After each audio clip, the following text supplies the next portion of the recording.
Greetings, Queens. Welcome to this month's August Queen Call. We are so glad and honored that you have decided to join us on your Thursday night.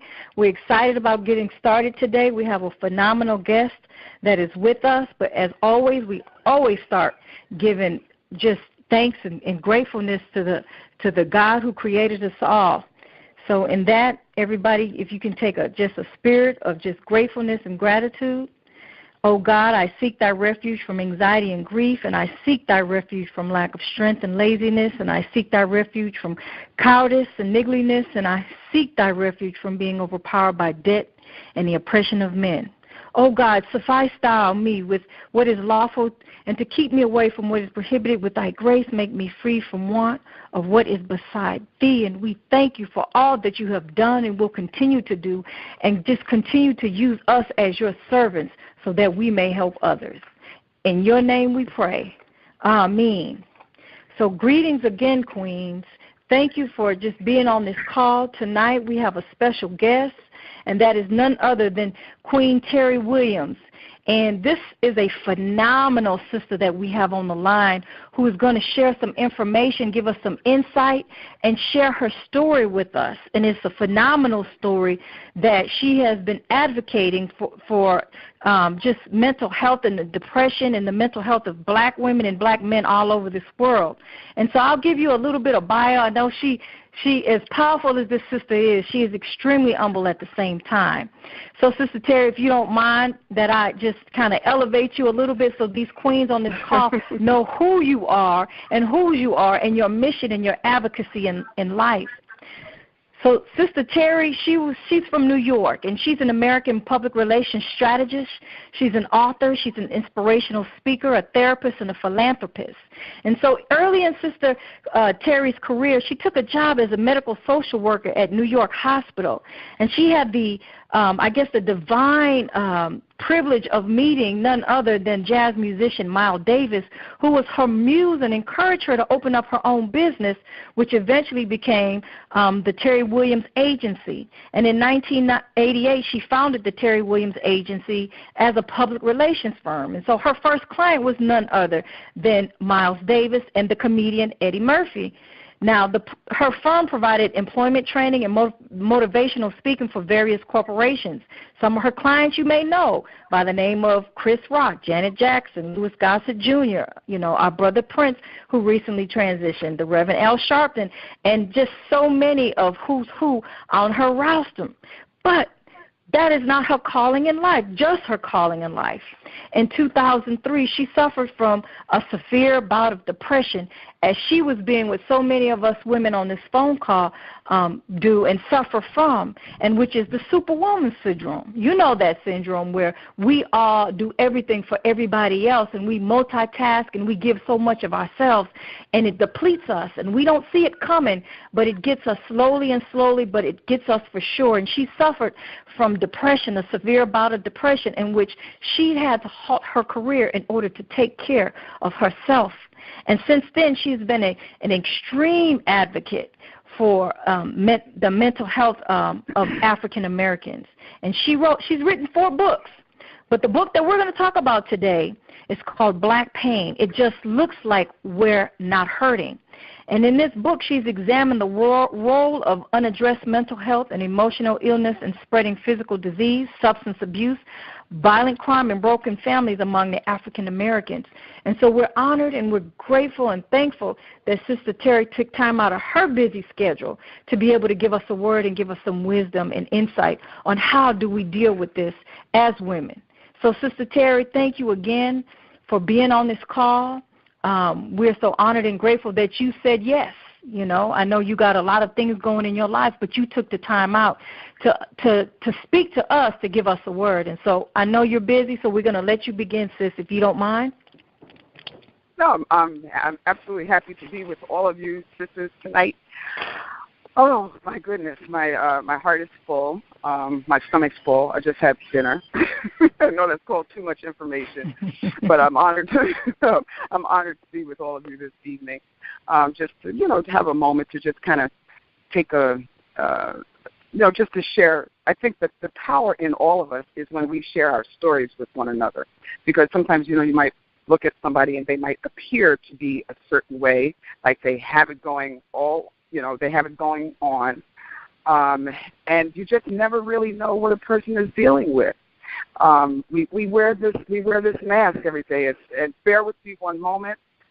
If you hear, I'm in New York City, and there's this. You heard. Hold on one second. I'm sorry. A very, very big truck. 2 big trucks just came by, so please forgive me. The place where I was supposed to be to have this conversation together had to be switched. So anyway, I just wanted to just encourage you to follow your heart, because when we try to do something that somebody else wants us to do, it just never really works. You have to follow your heart, and that's something that I'm still learning. Follow your heart, Terrie. What is it that God is saying to you that you need to do or that you want to do, and find the courage to go ahead and do it. And the other thing is just to have really wonderful, supportive people around you who will encourage you to maybe make a change in your career. You've been doing it for a long time, and it's not really fulfilling your spirit. And it's really important to love what you do. Sometimes we got to, take a gig here and there just because we've got to, make sure that we pay our bills. But it's really important to honor your heart and your spirit and to do what it is that God has led you to do.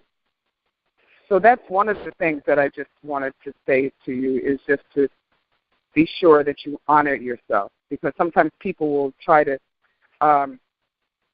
will sometimes say that you have to do what you have to do to pay bills. And yes, that's true, but eventually you should find your way to what it is that makes your heart sing, that makes that just makes you smile, that makes you feel valuable and worthy. And the above and beyond is to, is to praise God. It's to be kind to everybody that you meet. There are some people who, how should I say this? Sometimes people treat other people better than they do others. And it should have absolutely nothing to do with what that person's position is.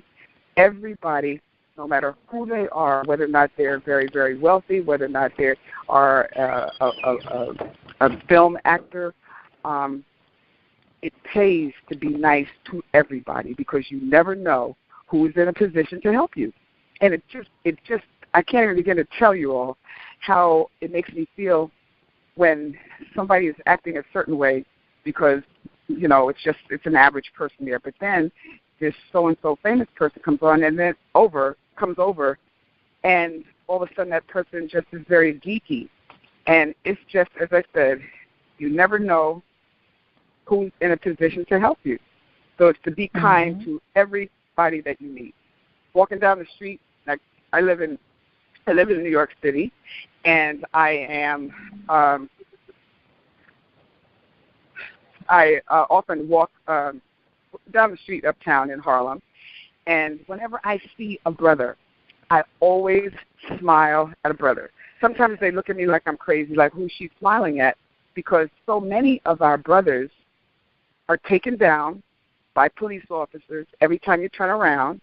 And so I think we have to love our brothers.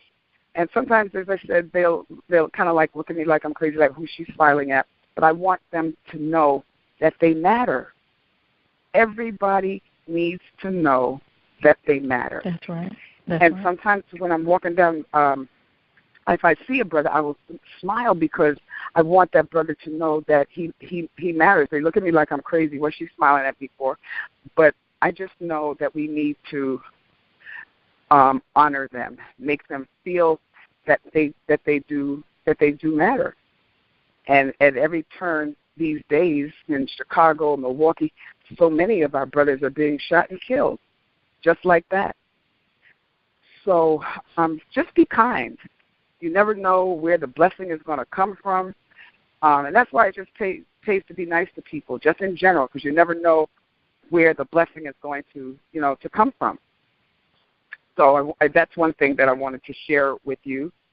And to follow your heart, because doing something that somebody else wants you to do doesn't work for you, ultimately. You must do what it is that you love and get paid for that as well. And to be unafraid to ask for what it is that you are worth. I think that's something that's really, really, very, very important. And I think something else that, I'm sorry, I'm just, okay. Come on, Terrie. Does anybody have a question or anything? Are there going to be questions that might be posed? Yes, ma'am. We have Sister okay. Wakiti on the line, and I know she got a bunch of questions for you. We've been reading your book, okay. Especially dealing with, some of the, we talk about the depression. We talk about, yes. a lot of us on the line, we have teenagers who deal yes. with the depression. I know you have a chapter in there about yes, the young and the press. Yes, yes.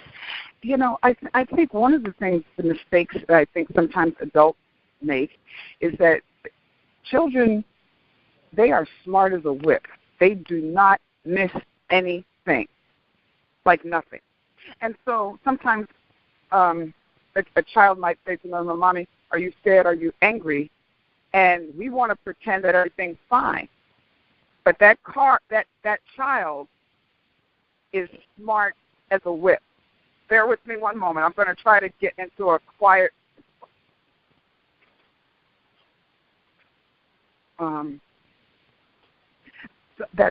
That child, when they ask, Mommy, are you sad? Are you happy? Or whatever, they know the reason that they asked if you were okay is because they knew that something was wrong. So we can't lie to our kids. They're smart as a whip. They don't miss a trick. And sometimes you don't have to tell them like all the gory details of what might have happened, but we certainly have to tell them the truth because they know when we're not telling the truth. And those are things that that I've learned along the way. And as I said, you don't ever know who is in a position to help you. Be nice to everybody. The homeless brother or sister that's walking down the street, who maybe doesn't have any teeth in their mouth, smile, make them feel like they matter, because they do. So if anybody has a specific question or something that you would like to ask, yes, we have so many questions. Okay, so go ahead. So we're ready to get started because we have lots of questions and we want to get them all answered tonight if we could. Okay. First of all, let me start by saying thank you so much again, and we are extremely honored. The book Black Pain, it just looks like we're not hurting. It covers a multitude of different facets, but I want to start very, very early in the very beginning of the book where it talks about the purpose. So one of the purposes of the book was to understand what depression looks like and how to identify it. Can you please make sure that, or can you help us to clarify what that actually looks like? Because sometimes we may think that we're slipping into a depression by being just sad, or, when we experience grief or temporary things like that. Can you explain the difference between a real deep mental depression and then just the feeling of sad temporarily? Well, I think that if there has been a particularly sad or challenging moment that we've had, and we seem to stay in that particular space, the sadness, the depression, the funk, the tears, that's a sign that you need help. That's the other thing. It's like, it is a great gift. Let me just say this like a couple of times. It is a great gift to oneself to talk to somebody. All of us have endured the unresolved pain, wounds, trauma, and scars of our parents. It's not a good thing or a bad thing. It is what is. And so it's important to just acknowledge sometimes, to forgive a person. I was talking to a class of maybe about 40 young people. And this one young man, we were just talking about experiences, and this one young man gets up and he says, what did he say? Oh, I know. He was talking about, he said he was having an argument with this guy, and he stabbed him. Now, he didn't kill him, but it was like, I'm trying to figure out the best way to explain it. He said, oh gosh, what was it that he said? Oh, I know. He stabbed the young man. He didn't kill him, but what he said was that he wasn't even the one that he was mad at. So, and many of us do that. We are hurt, wounded, scarred by somebody, and we don't deal with that at that time. We don't deal with the person. We don't tell them how they made us feel. Some of us don't believe in going to talk to a therapist because it means you're crazy. I think it means you're crazy if you don't have, I'm going to just say, sense enough to go and talk to somebody, because we can't do it ourselves. Yes, we pray to God, pray for the right therapist, somebody who is qualified and who will help you, who will ask you questions and probe things. Sometimes I know when I'm sitting in a session, I will just start thinking I don't have anything to say, and I'll start talking, and all of a sudden the tears will flow, and I will just say, whoa, where did that come from? Always sitting right on our chest, and we don't talk about it. So when we go to therapy, see a therapist, which I do regularly. Sometimes I think I don't have anything to talk about, and I get in there and I start talking, and all of a sudden the tears start to flow, and I'm like, where did that come from? So it's a gift that we give ourselves, because we're moving at lightning speed. There's always something to do.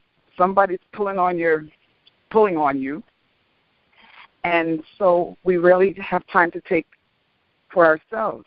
There have been many times that I've gone to a therapy session thinking that I didn't have anything to talk about. I start talking, and all of a sudden the tears start to flow. And so that's why it's I think, a really great thing to go and talk to someone.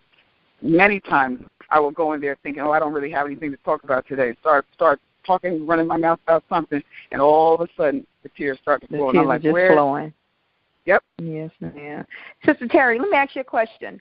This idea of sharing our stories, and when we talk about sharing our stories, that's very important that we figure out who to actually share our stories with, because sometimes that can be a part of the stigma as well. In this age of technology, you have a lot of people who do a lot of media venting, where you get on, some media platform like a Facebook or something, and just share all of your life story, and people not necessarily know how to actually help you. So where does some of the proper channels to go to in order to vent properly? Well, I mean, it could be guided by a therapist who's trained to not let things go on and on and on and on, and to ask specific kinds of questions that will lead the person to speak about what's really bothering them. I think that it's the power is in sharing your story with someone else, because sometimes we're ashamed to share our stories because we think, we're the only one who did something that wasn't cool, had an abortion or whatever it was, whatever. And the power in us is when we share our stories with other people, because it's like that you're not alone. And that's what more of us must do. It's like there are so many ways in which we can live a healthier life when we hear somebody share something that we are going through or have been going through. So I just think it's a really wonderful, powerful thing that you ladies, have come together and share something, because that person will say, you too? Yeah, me too. The power is in sharing our story. There is nothing new under the sun, and it's very, very healing to hear somebody voice something that you yourself are feeling. That's what we must do, is to share our stories with one another.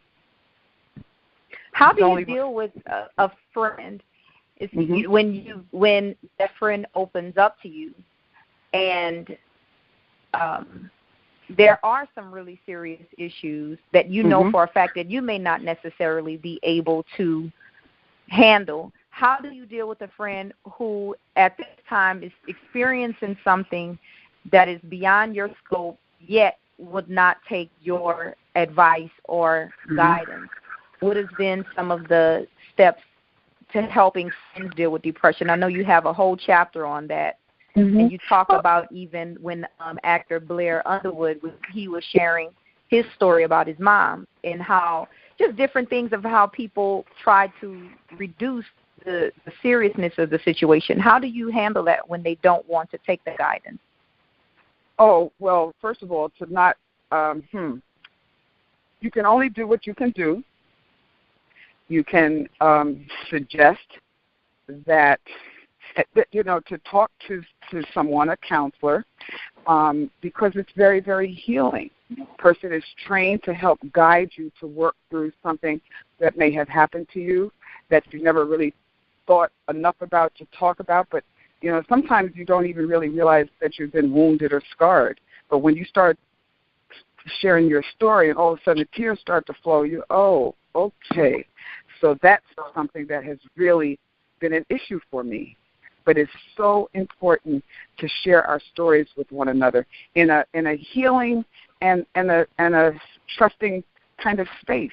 And then you find out that you are not alone in any way.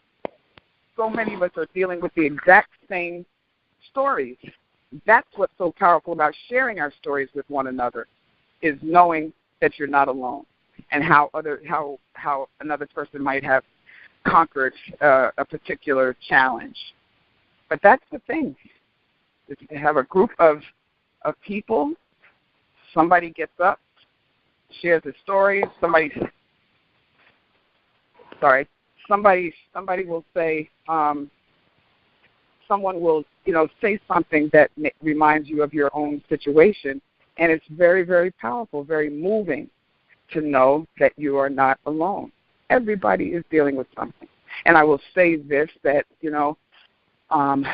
our parents nobody's perfect.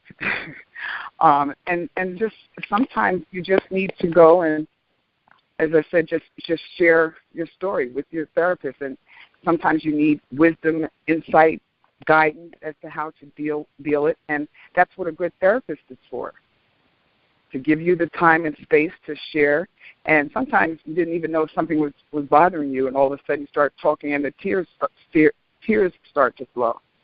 That's just, we have a couple of other questions coming up, and I want to make sure that we try to get as many of them as possible. Okay. This next question is dealing with, we have a lot of single mothers on the call, and when you're talking about single mothers, and you deal with that as well. And when you're talking about the single mothers, you talk about, you mentioned lots of statistics about some of the issues that can happen in the home.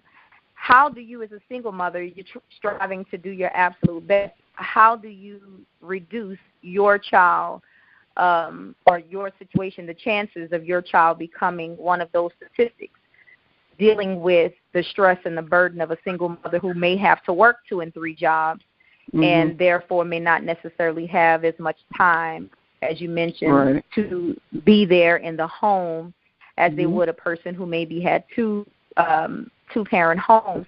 How do you do the best you can as a single mother and help to fill in the gaps? Well, I think that I would say, a lot of times there are groups where any number of people or ages come together and just share their week, share their experiences.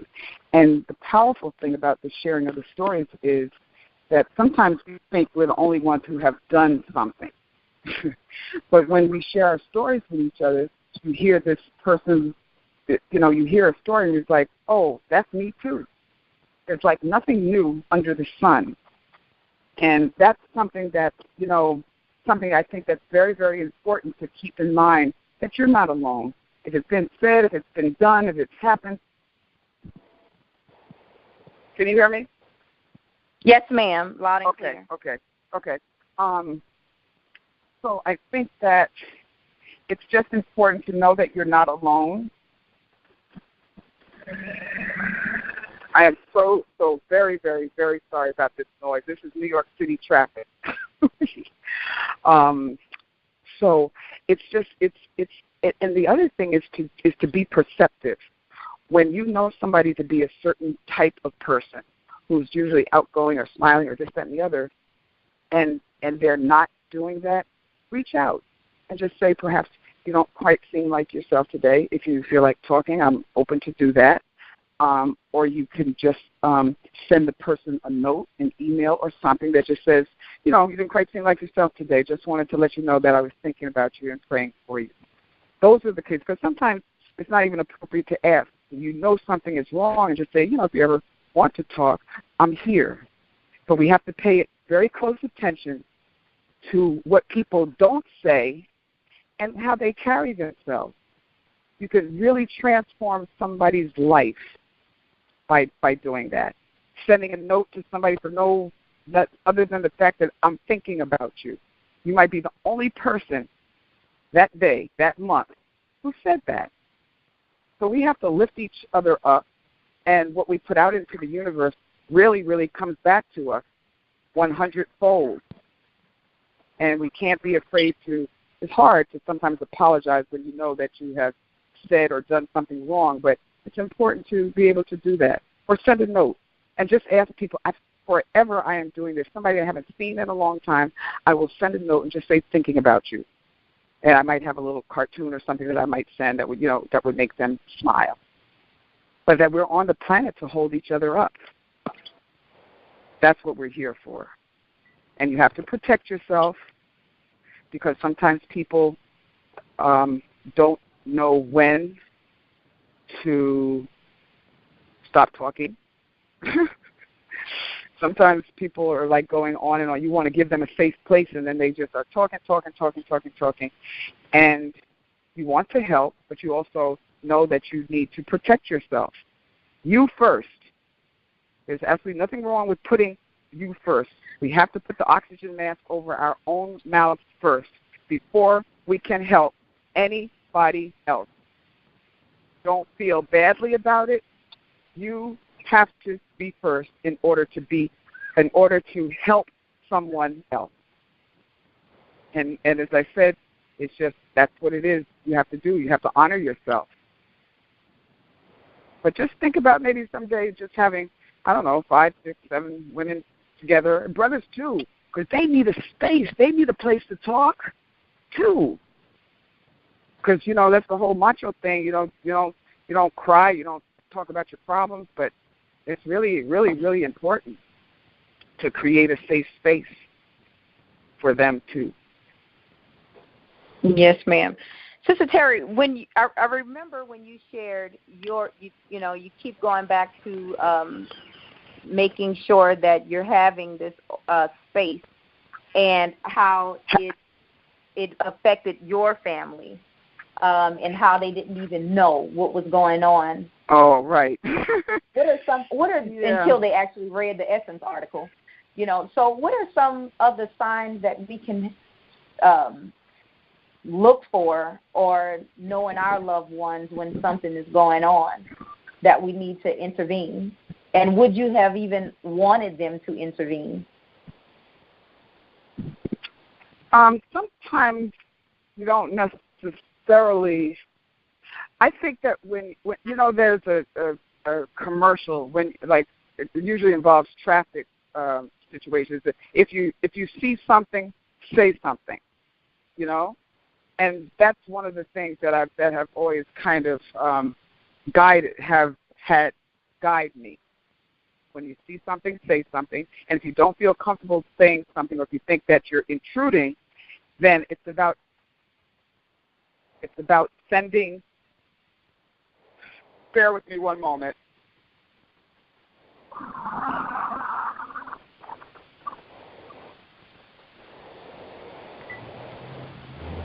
It's, you can send a note to someone to say, you didn't quite seem like yourself today. If I can help in any way, if you just want to, have an ear, I just want you to know that I'm here. And you have to be careful about how much you take in of the other person's story, their pain, their trauma, because you never know what a person has gone through.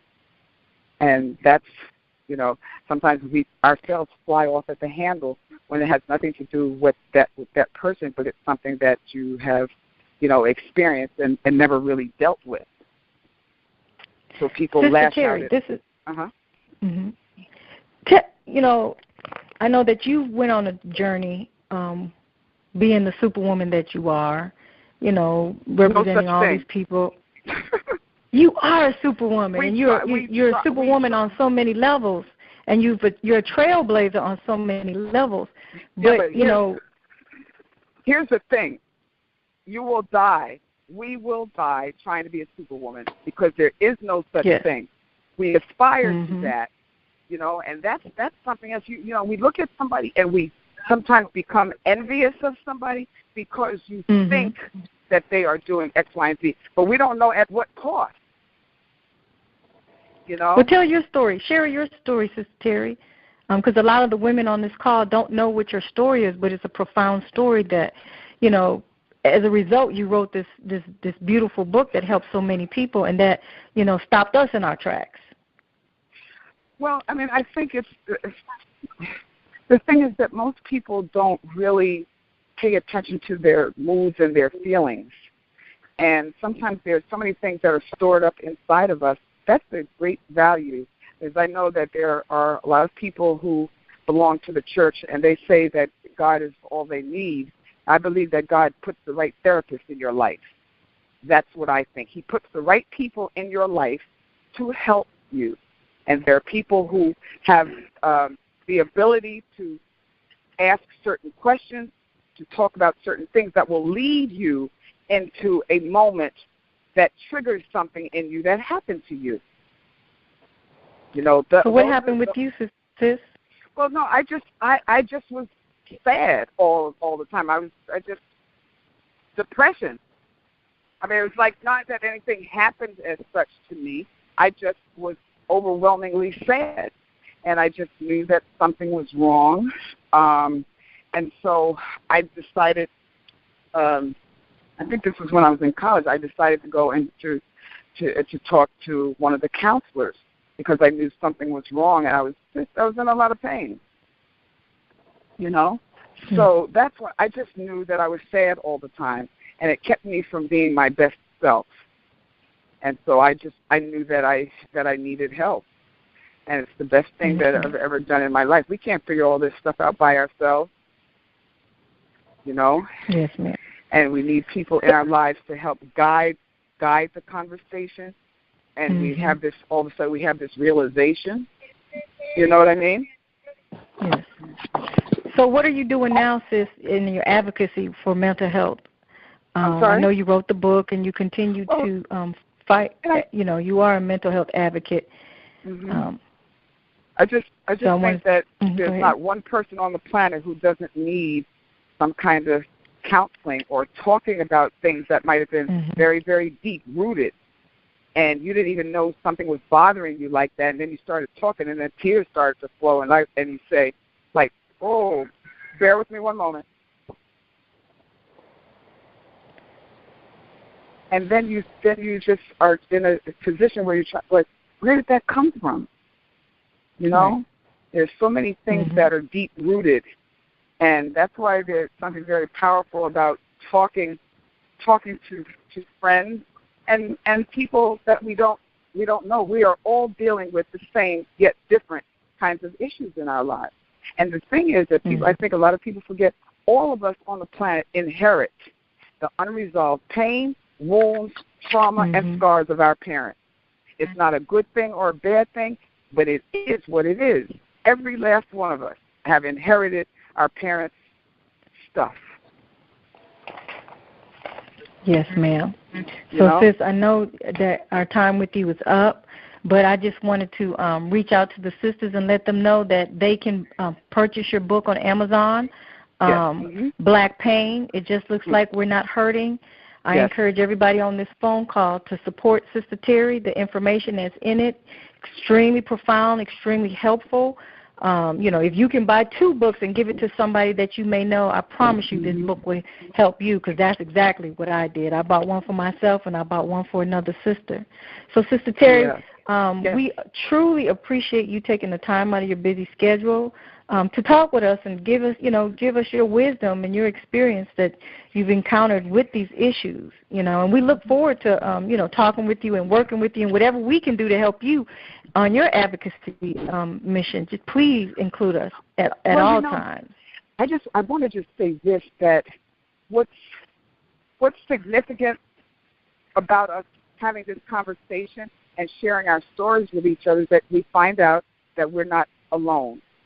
That all of us, no matter what that person's mask is, they have plastered makeup all over on their face, looking like not a blemish or anything. We never know what a person is dealing with, what their scars are, and to be gentle with you as much as you can. To be gentle with people, because sometimes people go off on something because it triggers something that happened to them, but they never got help. Right. It is a gift that we give ourselves to go and talk to a therapist. You think you don't have anything to talk about, you go in there and you start talking, and then tears start to flow. And what? I didn't know I was hurting like that, Right. Yes, ma'am. My deepest thoughts and prayers are with all of you. I just encourage you to just kind of talk about the things that bother you. Don't let it eat you up inside. And, as I said, my experience is sometimes when I go to my therapist, I think I don't have anything to talk about, and then I start talking, and all of a sudden the tears start to flow, and I'm like, whoa, where did that come from? Pushing it down, pushing it inside, further down. So. Yes, ma'am. So well, thank you. It's my honor and my pleasure. I do apologize for the noise. It was just. I couldn't hear it, sis. We couldn't hear it. I'm telling you, we couldn't hear it. You good? Okay. So. All right. So I'm sending all of you love, strength. Pass it on to somebody else, but make sure that you are full. Because, if you're empty, you can't do squat for anybody else. That's right. Okay. All right. Thank you so much, sis. We love you, and we continue to lift you up in your mission and your ministry. Thank you. Same to you, girl. Much love to you. You too. Okay. All of you. Bye-bye. All right. Now, to my sister Waikiki, you still there? Yes. Okay, so, we want to continue. We have a few minutes left on the phone call, and just wanted to continue on the dialogue, Sister Waikiki, if you don't mind. I know Sister Terrie had to leave, but, the depression is serious and it's real, especially as black women, because we deal with so many issues that a lot of times we don't have time for ourselves. And then if you like me with teenagers, or teenage girls, we deal with these hormones of our children, and we're not equipped to handle with their emotional instability as they're trying to find themselves. And I know, Sister Waikiki, you yourself, you have a house full of teenagers. So how do you handle dealing with the teenagers and their emotions and their depressions and their ups and their downs? Well, in truth, after reading her book, it did bring some level of clarity. And I did speak directly to my children and strive to have honest conversations with them and just ask those questions outright. Are you depressed? How do you feel? And what is it I can do to help? I think one of the real serious issues, though, is learning how to help, because no one ever wants to think that something is wrong, and especially with themselves or their children.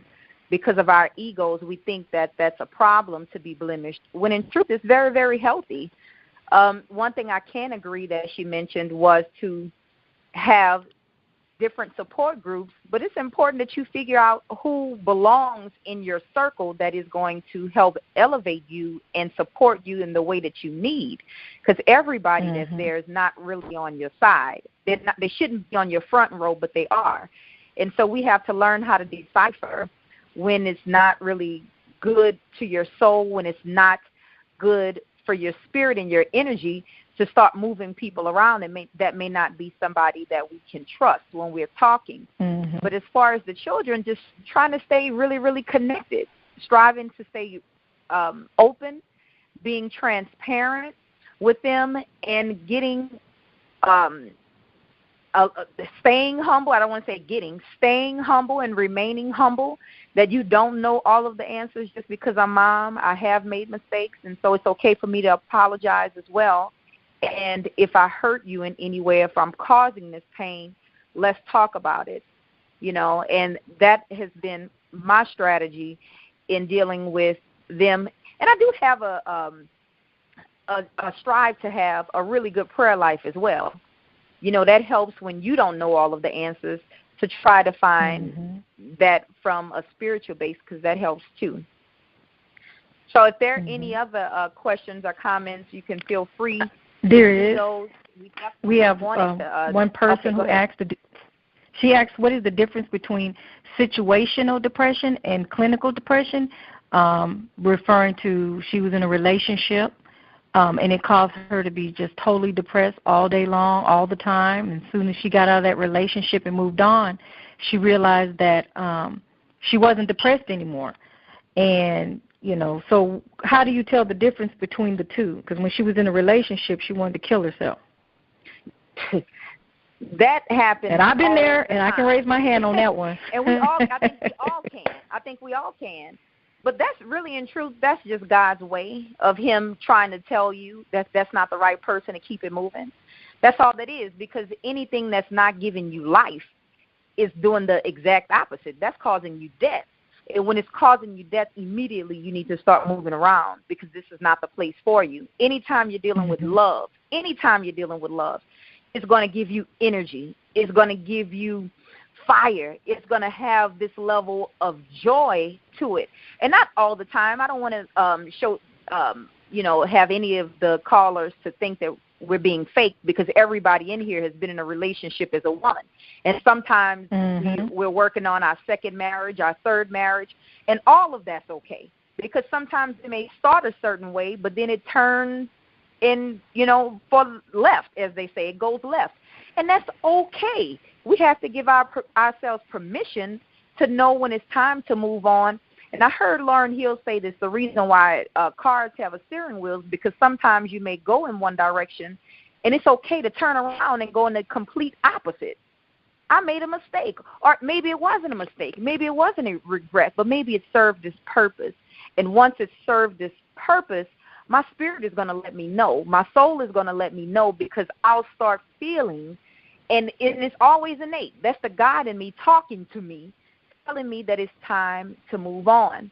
So anytime there's situational depression, and that means if I'm in a particular job and I'm not feeling satisfied, if I'm in a relationship and I'm not feeling satisfied, that's our own way. That's the God within us telling us, do something different. Do something different. Now we have some new mothers on the line. And I myself, at one point in time, was a new mother, and I dealt with postpartum depression.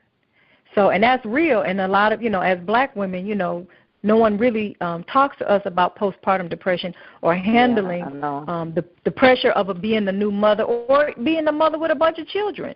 So how do we handle that, Sister Waikiki? I know you got all those children over there. I don't have all of the answers. I have no answers. But I can only tell you what my experience, and as Sister Terrie mentioned, she shared several times the word story, and us telling our stories. The idea of postpartum depression was extremely foreign to me, because when I had my first child, I was so in love with my son that I was one of those parents who would wake them up just to nurse or just stare in their face while they slept. I was so in love with my child. However, maybe about 8 years later, when I was on my fourth baby, and I was then faced with the reality of Hurricane Katrina. Today is actually my daughter's birthday, August 25th. She was born, and Hurricane Katrina occurred on August the 28th. On August the 25th, 2005, however, when the storm came, I had no idea what was going on. But afterwards, this 3 days later when we were evacuating, and now I have a 3-day-old baby, and what am I supposed to do? I have to nurse this baby. I have absolutely nowhere to go. We lost everything, and now we're staying in a foreign place with someone I have never met a day in my life. How do I deal? I was extremely depressed. I had never been away from my mother. In New Orleans, where I'm originally from, we have a serious, tight culture there with mothers and grandparents and family in general. And so we stay clicked up with our families. And the fact that I had never been away from them, it caused serious, anxiety because of not being with them. This separation anxiety occurred. And then, of course, this postpartum depression was so toxic that my baby wouldn't even digest my breast milk well. She consistently would throw up. And now I understood that this was something deeper because I could not get out of it no matter what I did. And the lady who I was staying with, I was so gracious to have her, but she consistently said, I'm trying to do everything that I can. Is it anything I can do to help you? Because you cry every day. You're in the room and you're just crying every day. It was nothing that nobody could do to help me get from out of this situation. Postpartum depression is so real, and I would hate for anyone to allow someone to minimize what they're going through or make it seem like you're just a bad mother. No, it's real. And when you get to that point where you really feel like it's overwhelming, that's the time that you have to become vocal, for not only for yourself but for the child as well. Because if not, dangerous things can happen and have happened, because postpartum depression doesn't just last for months after you have a baby. It can last up to 2 years, sometimes even 3, because your hormones and the estrogen that is released within your body, all of those things go awry to some degree. When you're experiencing postpartum depression, it's physical. It's not just mental. It's not that you're just sad and depressed. No, it's really, really a physical thing, and then it becomes physiological. So it's important to get some help when dealing with that, and just to be vocal about it and not allow people to shame us. I think that's where the stigma of all of this is coming from. We can't get any help. We can't talk to our friends, because if I tell my friend that I'm not feeling well, maybe she'll judge me.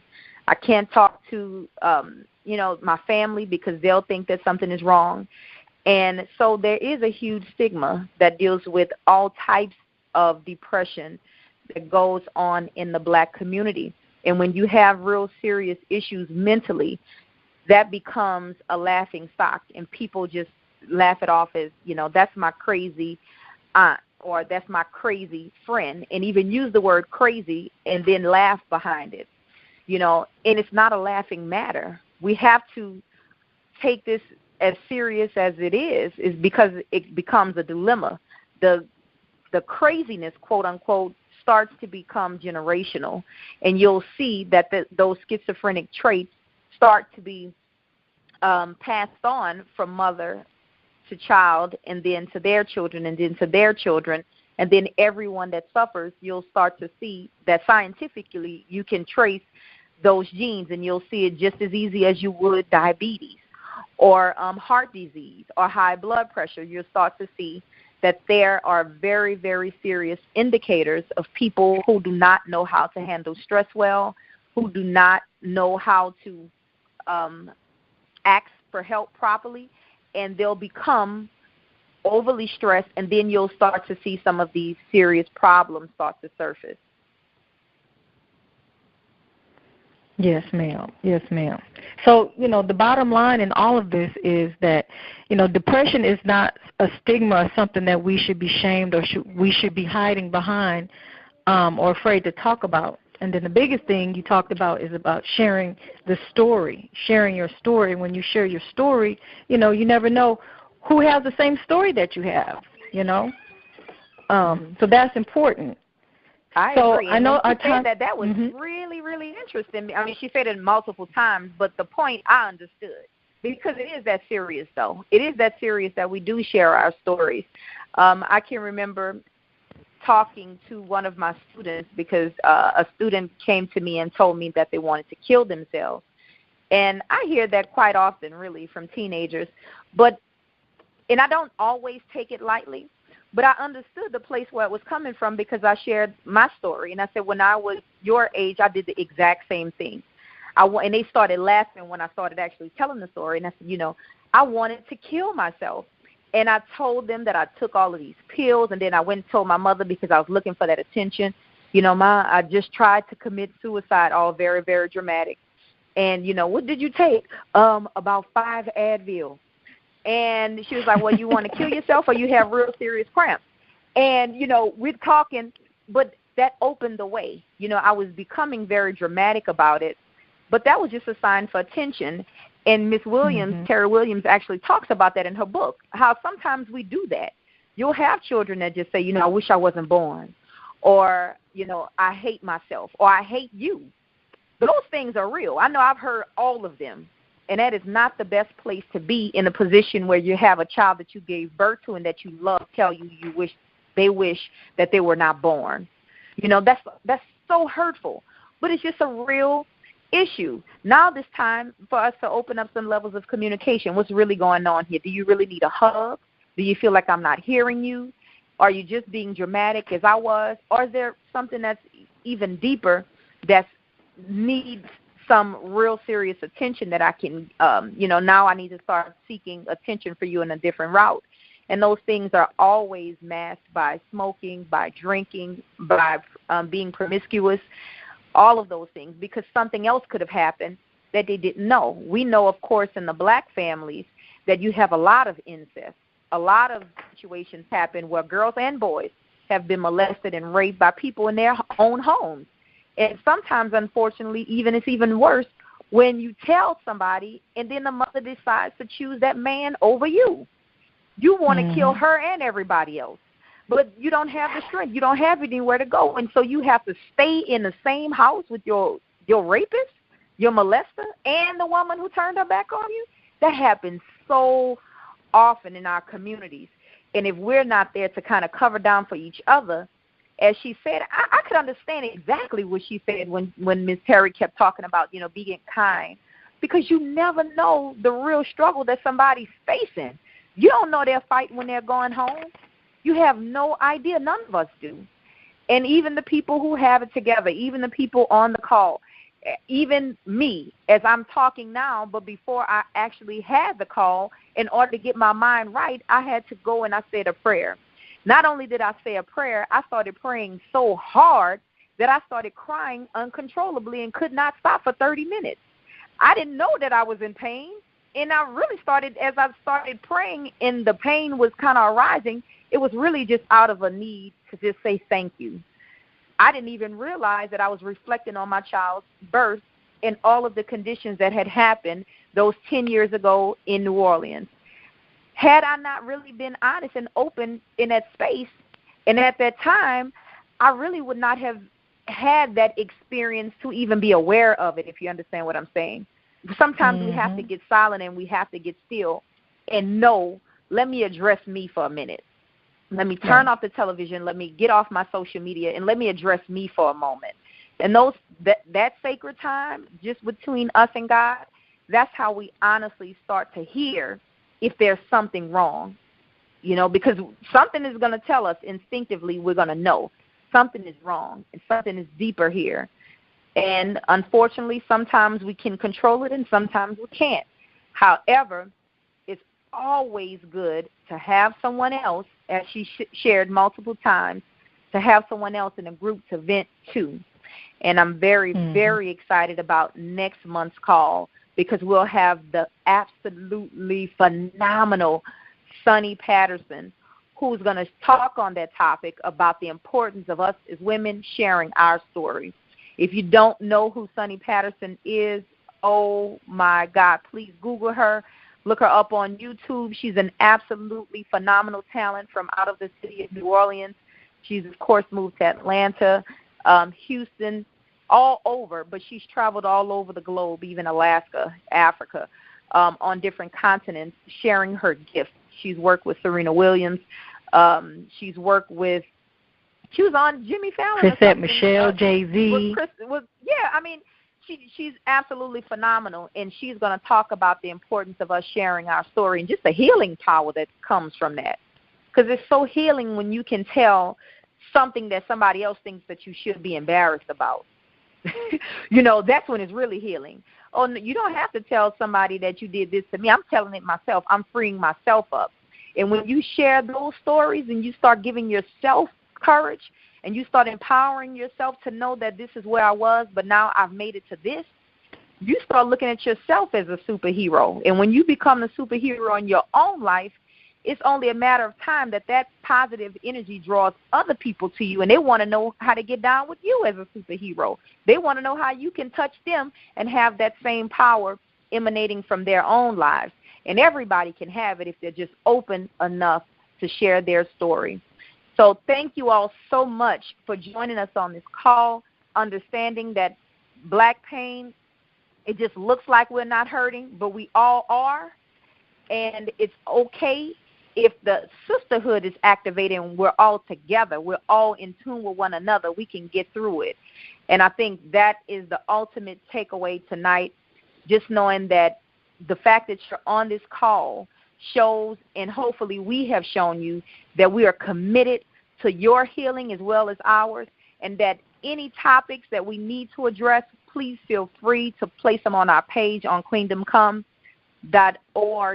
or our Facebook page at Queendom Come, just like our page, and you can leave us messages about any topics that you'd like to hear in the future, about any ways that we can assist you, anything that we can do for your girls, because, of course, that is our ministry. We help girls from the ages of 7 to 19. Of course, we have a women's ministry as well. But the objective here is that we all rise, because when a woman rises, the entire nation rises. When you teach a man, you teach an individual, but when you teach a woman, you teach a nation. Thank you all so much for joining us, and hopefully you can join us the last Thursday of every month is Queen Calls. We have our wonderful sister summit coming up as well, November the 4th. And hopefully if you're in the Houston area or somewhere closer, you want to bring your daughters. Everywhere we're going, we're changing lives, and it's not a lightweight thing. That's real. We hear the stories of the girls coming up to us afterwards saying, had I known that this was possible for me, now I can go on. Now I can do this. Now I can become a lawyer because I see her and she did it. Now I can become free of the guilt of feeling raped or molested. Now I can overcome all of these negative things that have happened and look forward to something positive going on and redirecting my life and learning how to do that on purpose. If you are in the Houston area or surrounding, November the 4th, please join us and bring your daughters for the Sister Summit 2016. Until then, we'll talk to you all next month. The last Thursday every month is our time, Queen Call. Thank you all. Bye-bye. Thank you.